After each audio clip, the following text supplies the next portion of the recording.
Hello दोस्तों, बैलिज्म academy YouTube channel में आपका फिर से बहुत बहुत स्वागत है। दोस्तों, आज के इस वीडियो में हम मोस्ट इंपॉर्टेंट क्वेश्चंस को सॉल्व करने वाले हैं जो कि आपके यूपी टेट, सुपर टेट, साथ ही साथ आपके यूपी पीटी एग्जाम के लिए मोस्ट इंपॉर्टेंट है। दोस्तों, इस वीडियो में मैंने सारे क्वेश्चन सेलेक्टेड लिए हैं जो कि आपके सिलेबस पर बेस्ड होंगे, साथ ही साथ आपके प्रीवियस ईयर क्वेश्चन पर बेस्ड होंगे। तो वीडियो को ध्यान से देखिएगा और वीडियो के लास्ट में मुझे जरूर बताइएगा कि आज के इस वीडियो में आपके कितने क्वेश्चन सही हुए। तो बिना देरी करते हुए चलिए शुरू करते हैं सबसे पहले क्वेश्चन से।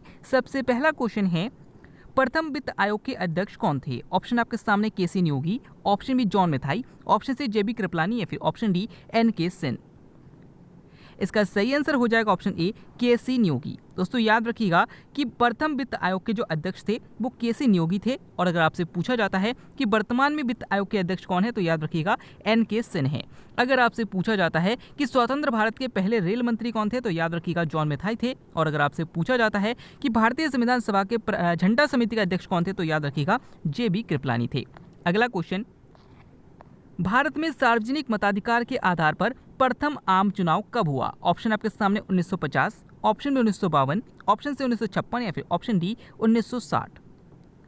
इसका सही आंसर हो जाएगा ऑप्शन बी 1952। दोस्तों, याद रखिएगा कि स्वतंत्र भारत में सर्वप्रथम मताधिकार के आधार पर प्रथम आम चुनाव जो हुआ था वो 1952 में हुआ था। अगला क्वेश्चन, भारत में चंदन की लकड़ी के वन सर्वाधिक कहाँ पाए जाते हैं? ऑप्शन आपके सामने हिमालय पहाड़ी, ऑप्शन बी नीलगिरी पहाड़ी, ऑप्शन सी पश्चिमी घाट या फिर ऑप्शन डी महेंद्रगिरी पहाड़ी।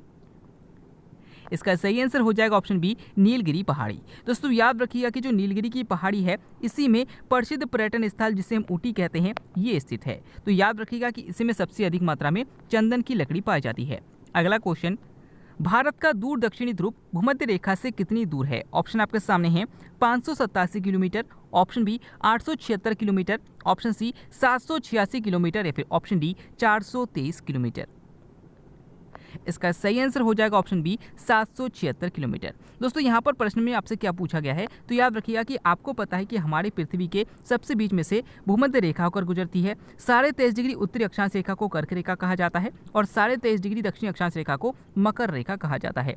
हमारा जो भारत है वो इस जगह पर स्थित है और आपसे पूछा गया है कि भारत के दक्षिणी बिंदु यानी कि इस बिंदु से लेकर भूमध्य रेखा के बीच की दूरी यानी कि इतनी दूरी कितनी है ये आपसे पूछा गया है। तो याद रखिएगा कि जो ये दूरी है ये 876 किलोमीटर है, यानी कि ऑप्शन बी बिल्कुल सही है।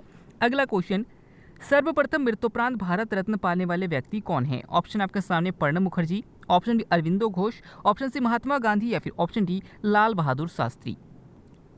इसका सही आंसर हो जाएगा ऑप्शन डी लाल बहादुर शास्त्री। दोस्तों, याद रखिएगा कि लाल बहादुर शास्त्री ऐसे व्यक्ति थे जिन्हें सबसे पहली बार मृत्युपरांत भारत रत्न दिया गया था। अगर आपसे पूछा जाता है कि ऐसे पहले विदेशी व्यक्ति कौन है जिन्हें भारत रत्न दिया गया था तो याद रखिएगा खान अब्दुल गफ्फार खां थे। नेक्स्ट क्वेश्चन है, उत्तरी ध्रुव की खोज किसने की थी? ऑप्शन आपके सामने Newton, option B Copernicus, option C Amundsen या फिर ऑप्शन डी रॉबर्ट पियरी। इसका सही आंसर हो जाएगा ऑप्शन डी रॉबर्ट पियरी। दोस्तों, याद रखिएगा कि उत्तरी ध्रुव की खोज रॉबर्ट पियरी ने की थी और दक्षिणी ध्रुव की खोज एमंडसन ने की थी। अगर आपसे पूछा जाता है कि सौर मंडल की खोज किसने की थी तो याद रखिएगा कॉपरनिकस ने की थी और गति के नियम न्यूटन ने दिए थे। अगला क्वेश्चन, समुद्री जीवों का उत्पादन क्या कहलाता है? ऑप्शन आपके सामने sericulture, option B pisciculture, option C mariculture या फिर ऑप्शन डी एपीकल्चर। इसका सही आंसर हो जाएगा ऑप्शन सी मेरीकल्चर। दोस्तों, याद रखिए कि समुद्री जीवों का उत्पादन मेरीकल्चर कहलाता है, रेशम कीट पालन सेरीकल्चर कहलाता है, मछलियों का उत्पादन पीसी कल्चर कहलाता है और शहद का उत्पादन यानी कि जो मधुमक्खी उत्पादन है इनको एपीकल्चर कहा जाता है। अगला क्वेश्चन, अकबर ने दीन ए इलाही धर्म कब प्रारंभ किया था? ऑप्शन आपके सामने 1587, ऑप्शन बी 1582, ऑप्शन सी 1600 या फिर ऑप्शन डी 1502। इसका सही आंसर हो जाएगा ऑप्शन बी 1582। दोस्तों, याद रखिएगा कि अकबर के द्वारा दीन ए इलाही धर्म शुरू किया गया था और इसे 1582 ईस्वी में शुरू किया गया था। अगला क्वेश्चन, चीनी यात्री हुएनसांग किसके शासनकाल में भारत आया था? ऑप्शन आपके सामने Harshvardhan, option B Kanishka, option C Ashoka या फिर ऑप्शन डी चंद्रगुप्त द्वितीय। इसका सही आंसर हो जाएगा ऑप्शन ए हर्षवर्धन। दोस्तों, याद रखिएगा कि जो हुएनसांग है ये एक चीनी यात्री था और ये हर्षवर्धन के काल में भारत आया था। अगर आपसे पूछा जाता है कि फायान किसके शासनकाल में आया था तो याद रखिएगा जो फायान है ये चंद्रगुप्त द्वितीय के शासनकाल में भारत आया था। अगला क्वेश्चन, भारतीय संस्कृति का स्वर्ण युग किसे कहा जाता है? ऑप्शन आपके सामने मौर्य काल, ऑप्शन बी गुप्त काल, ऑप्शन सी हर्यक वंश या फिर ऑप्शन डी नागवंश।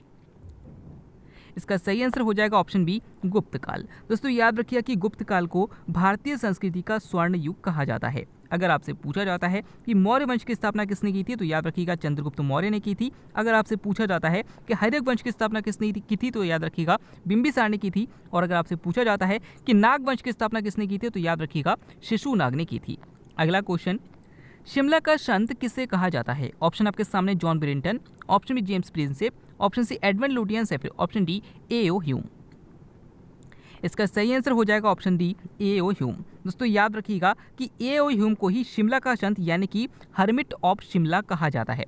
याद रखिएगा कि ए.ओ. ह्यूम ने ही याद रखिएगा कि भारतीय राष्ट्रीय कांग्रेस की स्थापना की थी। अगर आपसे पूछा जाता है कि अशोक के शिलालेखों को सबसे पहली बार किसने पढ़ा था तो याद रखिएगा जेम्स प्रिंसेप ने पढ़ा था। अगला क्वेश्चन, लवण नदी के नाम से किस नदी को जाना जाता है? ऑप्शन आपके सामने लूनी नदी, ऑप्शन बी काली नदी, ऑप्शन सी स्वर्ण रेखा नदी या फिर ऑप्शन डी कावेरी नदी। इसका सही आंसर हो जाएगा ऑप्शन ए लूनी नदी। दोस्तों याद रखिएगा कि लूनी नदी को लवण नदी के नाम से भी जाना जाता है। और याद रखिएगा कि जो लूनी नदी है ये कच्छ के रण में जाकर गिरती है। अगर आपसे पूछा जाता है कि कौन सी नदी भारत और नेपाल के बीच विवाद का कारण है तो याद रखिएगा काली नदी है। और अगर आपसे पूछा जाता है कि अर्धगंगा किसे कहा जाता है तो याद रखिएगा कावेरी नदी को कहा जाता है। अगला क्वेश्चन, सूर्य सिद्धांत किसके द्वारा दिया गया था? ऑप्शन आपके सामने बारहमीर, option B Newton, option C Aryabhatta या फिर ऑप्शन डी कॉपरनिकस। इसका सही आंसर हो जाएगा ऑप्शन सी आर्यभट्ट। दोस्तों याद रखिए कि सूर्य सिद्धांत की खोज जो है वो आर्यभट्ट के द्वारा की गई थी। अगला क्वेश्चन, रॉकेट के नोदक में ईंधन के रूप में किसका प्रयोग किया जाता है? ऑप्शन आपके सामने है द्रव हाइड्रोजन तथा द्रव ऑक्सीजन, ऑप्शन बी द्रव नाइट्रोजन तथा द्रव ऑक्सीजन, ऑप्शन सी द्रव हीलियम तथा द्रव ऑक्सीजन या फिर ऑप्शन डी द्रव हाइड्रोजन तथा द्रव हीलियम।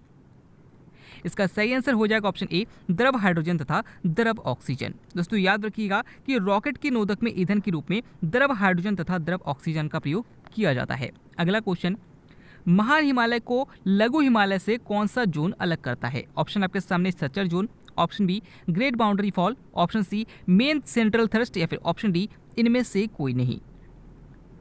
इसका सही आंसर हो जाएगा option C main central thrust. दोस्तों याद रखिएगा कि अगर हम हिमालय को देखें तो सबसे पहले आपको मिलेगा ट्रांस हिमालय, फिर मिलेगा आपको महान हिमालय, फिर मिलेगा आपको लघु हिमालय और सबसे नीचे मिलेगा आपको शिवालिक हिमालय। तो ट्रांस हिमालय की बात यहाँ पर नहीं की जा रही है। यहाँ पर जो महान हिमालय है और जो लघु हिमालय है इन दोनों के बीच में कौन सा जोन है ये आपसे पूछा गया है। तो याद रखिएगा इन दोनों के बीच में जो जोन है उसे हम मेन सेंट्रल थ्रस्ट कहते हैं। अगला क्वेश्चन, किस देश की सीमा भारत से नहीं लगती? ऑप्शन आपके सामने Sri Lanka, option B Myanmar, option C Bangladesh या फिर ऑप्शन डी अफगानिस्तान। इसका सही आंसर हो जाएगा ऑप्शन ए श्रीलंका। दोस्तों याद रखिएगा कि श्रीलंका की सीमा भारत से नहीं लगती लेकिन भारत का पड़ोसी देश जरूर है। अगर आपसे पूछा जाता है कि किस देश की सीमा भारत से सबसे अधिक लगती है तो याद रखिएगा बांग्लादेश की लगती है। और अगर आपसे पूछा जाता है कि भारत सबसे कम किस देश के साथ सीमा साझा करता है तो याद रखिएगा अफगानिस्तान के साथ करता है। अगला क्वेश्चन, अग्निद्वीप किसे कहा जाता है? ऑप्शन आपके सामने Greenland, option B Indonesia, option C Iceland या फिर ऑप्शन डी न्यूजीलैंड। इसका सही आंसर हो जाएगा ऑप्शन सी आइसलैंड। दोस्तों याद रखिएगा कि आइसलैंड को अग्निद्वीप भी कहा जाता है। अगर आपसे पूछा जाता है कि सबसे बड़ा द्वीप कौन सा है तो याद रखिएगा कि विश्व का सबसे बड़ा द्वीप ग्रीनलैंड है। और अगर आपसे पूछा जाता है कि सबसे बड़ा द्वीप समूह कौन सा है तो याद रखिएगा इंडोनेशिया है। अगला क्वेश्चन, सबसे बड़ा ओजोन छिद्र कहाँ पर है? ऑप्शन आपके सामने उत्तरी ध्रुव पर, ऑप्शन बी भूमध्य रेखा पर, ऑप्शन सी दक्षिणी ध्रुव पर या फिर ऑप्शन डी इनमें से कोई नहीं। इसका सही आंसर हो जाएगा ऑप्शन सी दक्षिणी ध्रुव पर। दोस्तों हमारी जो पृथ्वी है, पृथ्वी में जो अंटार्कटिका महाद्वीप है इसकी अगर बात करें तो इसके ऊपर सबसे बड़ा ओजोन छिद्र है और ये हमारे दक्षिणी ध्रुव में है। तो यहीं पर आपसे पूछा गया है कि सबसे बड़ा ओजोन छिद्र कहाँ पर है तो याद रखिएगा पृथ्वी के दक्षिणी ध्रुव पर है। अगला क्वेश्चन, सर्वाधिक देशों वाला महाद्वीप कौन सा है? ऑप्शन आपके सामने Asia, option B Africa, option C Europe या फिर ऑप्शन डी ऑस्ट्रेलिया। इसका सही आंसर हो जाएगा ऑप्शन बी अफ्रीका। दोस्तों याद रखिएगा कि अफ्रीका महाद्वीप एक ऐसा महाद्वीप है जिसमें सबसे अधिक देशों की संख्या है। अगर आपसे पूछा जाता है कि भूमध्य रेखा, कर्क रेखा और मकर रेखा तीनों रेखाएं किस महाद्वीप से होकर जाती है तो याद रखिएगा अफ्रीका महाद्वीप से ही होकर जाती है। अगला क्वेश्चन, अफ्रीका महाद्वीप का सर्वोच्च पर्वत शिखर कौन सा है? ऑप्शन आपके सामने Mount Everest, option B Mount Elbrus, option C Mount Kilimanjaro या फिर ऑप्शन डी माउंट कोसियुस्को। इसका सही आंसर हो जाएगा ऑप्शन सी, माउंट किलिमंजारो। दोस्तों याद रखिएगा कि अफ्रीका महाद्वीप की सबसे ऊंची पर्वत चोटी माउंट किलिमंजारो है, एशिया की सबसे ऊंची चोटी माउंट एवरेस्ट है, यूरोप की सबसे ऊंची चोटी माउंट एल्ब्रुस है और ऑस्ट्रेलिया की सबसे ऊंची चोटी माउंट कोसियुस्को है। अगला क्वेश्चन, प्रतिनिधि सभा किसे कहा जाता है? ऑप्शन आपके सामने Lok Sabha, option B Rajya Sabha, option C Vidhan Sabha या फिर ऑप्शन डी विधान परिषद। इसका सही आंसर हो जाएगा ऑप्शन ए, लोकसभा। दोस्तों याद रखिएगा कि लोकसभा को ही प्रतिनिधि सभा या निम्न सदन भी कहा जाता है। अगला क्वेश्चन, सर्वोच्च न्यायालय के मुख्य न्यायाधीश के पद पर सर्वाधिक लंबी अवधि तक कौन पदस्थ रह चुके हैं? ऑप्शन आपके सामने हैं, वाई.वी. Chandrachud, option B Kamal Narayan Singh, option C Fatima बीबी या फिर ऑप्शन डी हरिलाल जे कानिया। इसका सही आंसर हो जाएगा ऑप्शन ए, वाई.वी. चंद्रचूड़। दोस्तों याद रखिएगा कि सुप्रीम कोर्ट में मुख्य न्यायाधीश के रूप में सबसे लंबी अवधि तक जो कार्य कर चुके हैं वो वाई.वी. चंद्रचूड़ हैं और सबसे कम समय तक कमल नारायण सिंह जी ने किया है। अगर आपसे पूछा जाता है कि सर्वोच्च न्यायालय की पहली महिला न्यायाधीश कौन थी, तो याद रखिएगा फातिमा बीबी थी। और अगर आपसे पूछा जाता है कि सर्वोच्च न्यायालय के पहले न्यायाधीश कौन थे, तो याद रखिएगा हरिलाल जे कानिया थे। अगला क्वेश्चन, मानव शरीर की सबसे लंबी हड्डी कौन सी है? ऑप्शन आपके सामने tibia, option B stapes, option C femur या फिर ऑप्शन डी मैक्सिमक्स। दोस्तों इस क्वेश्चन के आंसर आपको हमें कमेंट के द्वारा बताना है। इस क्वेश्चन को मैंने कल के वीडियो में करा दिया था, तो अगर आपने कल का वीडियो ध्यान से देखा होगा और समझा होगा तो आप इसका आंसर जरूर कर पाएंगे। आज का वीडियो आपको कैसा लगा, साथ ही साथ आज के वीडियो में आपके कितने क्वेश्चन सही हुए, कमेंट करके जरूर बताइएगा। हम फिर से लौटेंगे एक नेक्स्ट वीडियो लेकर, तब तक के लिए देखते रहिए, सीखते रहिए।